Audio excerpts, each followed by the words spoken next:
Banyak yang tidak mengetahui bila angka yang kita gunakan pada saat ini dikenal sebagai angka Arab.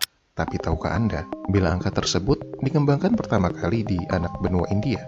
Bagaimana sistem bilangan yang berasal dari India ini bisa sampai ke tangan orang-orang Arab, lalu Eropa, dan berevolusi menjadi angka modern, seperti yang kita kenal pada saat ini? Sebagaimana bangsa Yahudi, Romawi, dan Yunani, bangsa Arab pada awalnya menggunakan abjad sebagai angka. Mereka misalnya memberi nilai 1 pada huruf alif, 2 pada ba, 3 pada jim, 4 pada dal, dan seterusnya. Angka 432 misalnya, ditulis ta la ba, di mana huruf ta bernilai 400, lam 30, dan ba 2. Penggunaan angka abjad ini kemudian melahirkan kata-kata mnemonik macam bak yang berarti 2000, serta berkontribusi bagi kelahiran numerologi dan mistisisme. Meskipun ringkas, tapi cara berhitung menggunakan angka abjad terbilang rumit. Kita misalnya harus menghafal nilai huruf-huruf yang berbeda hanya untuk mengetahui hasil penjumlahan 150 ditambah 32. Orang Romawi sendiri sebenarnya telah mengembangkan sistem abakus untuk operasi matematis, tapi cara berhitung tersebut juga tidak efisien. Terlebih bila objek yang hendak dihitung memiliki nilai yang sangat besar, seperti jutaan, miliaran, dan triliunan. Solusi dari permasalahan ini adalah dengan menggunakan lebih sedikit simbol, sekaligus sistem nilai tempat bilangan, yang kesemuanya tidak akan berhasil tanpa keberadaan angka 0. Meski angka 0 telah digunakan oleh bangsa Mesopotamia 3 milenium sebelumnya, tapi aplikasi 0 sebagai sebuah angka yang berdiri sendiri baru muncul pada abad ke-7 di tangan seorang matematikawan India bernama Brahma Gupta.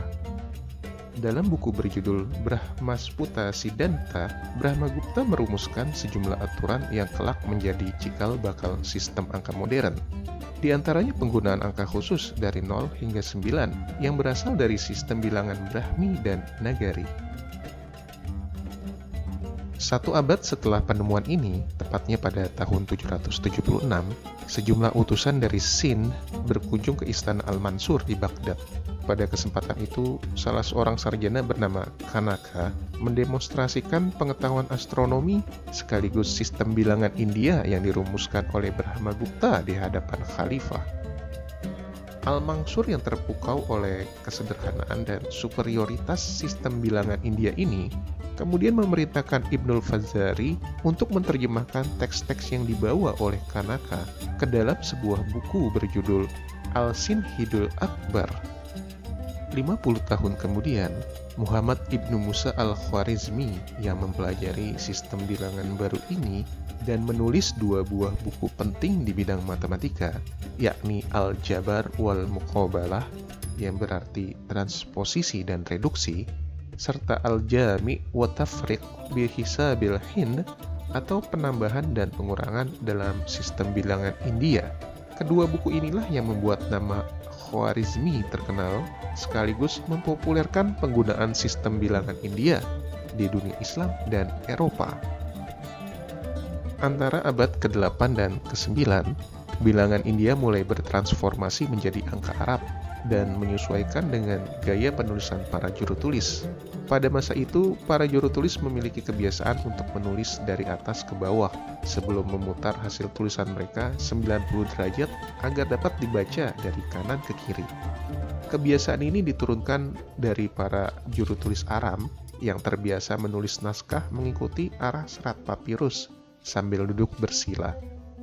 Bentuk baru dari angka ini dikenal sebagai bilangan Hindi yang secara literal berarti angka India. Tapi angka Hindi hasil elaborasi para sarjana Baghdad bukan satu-satunya model angka yang beredar pada saat itu. Di luar wilayah kekuasaan Abbasiyah, orang-orang Arab di Maghrib juga mengembangkan model bilangan India yang sedikit berbeda. Angka ini dikenal sebagai Al-Gubar. Al-Gubar sendiri berarti debu dan merujuk pada kebiasaan orang-orang India untuk menghamparkan debu atau tepung di atas papan sebelum berhitung. Bilangan ini sangat terkenal di wilayah kekhalifahan Barat, terutama di Afrika Barat dan Andalusia, yang secara politik bermusuhan dengan kekhalifahan di Baghdad. Karena jarak yang sangat jauh, orang-orang Arab yang berada di Andalus dan sekitarnya secara kreatif menghafal 3 baris syair untuk mengingat bentuk dari angka-angka India berdasarkan kemiripannya dengan abjad Arab. Syair tersebut berbunyi sebagai berikut. Alifun wa ya'un summa hijjun ba'dahu awun wa ba'dal awi ainun tursamu ha'un wa ba'dal ha'i syaklun zahirun yabdu kal khuttafi idza huwa yursamu sifroni thaminuha wa alifun bainahuma wal wawu tasi'uha bidzalika yuhtam. Interpretasi atas syair dan tradisi untuk menulis angka di atas tepung inilah yang membuat bentuk angka Al-Ghubar sangat berbeda dari angka Hindi yang berada di wilayah Abbasiyah. Meskipun sistem angka India mulai diadopsi oleh para ilmuwan dan cerdik cendekiawan Muslim, tapi popularitas bilangan tersebut masih sangat jauh dibandingkan sistem angka abjad yang dipakai oleh mayoritas umat Islam. Kita bisa melihat sikap konservatif ini dari tulisan Al-Jahiz yang menyarankan para guru untuk mengajari anak didik mereka cara berhitung menggunakan tangan ketimbang memakai angka India. Hal tersebut juga ditunjukkan oleh sejumlah pejabat dan pegawai kerajaan yang merasa privilege mereka terancam akibat kemudahan cara berhitung orang-orang India. Hingga abad ke-16, Kerajaan Ottoman bahkan masih menggunakan sistem angka abjad dan angka India di dalam dokumen-dokumen resmi mereka. Hal ini menunjukkan rendahnya popularitas angka India di dunia Islam. Pada abad ke-10, Gerbert of Aurillac yang kelak menjadi Paus Sylvester II memperkenalkan angka India ini untuk pertama kalinya ke Eropa. Ia secara keliru menyebutnya sebagai angka Arab. Sayangnya, usaha Gerbert tidak terlalu sukses. Selain mendapat penolakan dari kalangan rohaniawan dan pegawai kerajaan, Gerbert juga tidak mengadopsi angka 0 ke dalam bilangan Arab yang ia pakai. Ketiadaan angka 0 ini jelas membuat cara berhitung angka India menjadi tidak efisien dan karenanya hanya digunakan sebagai pengganti dari simbol-simbol Romawi dan Yunani semata.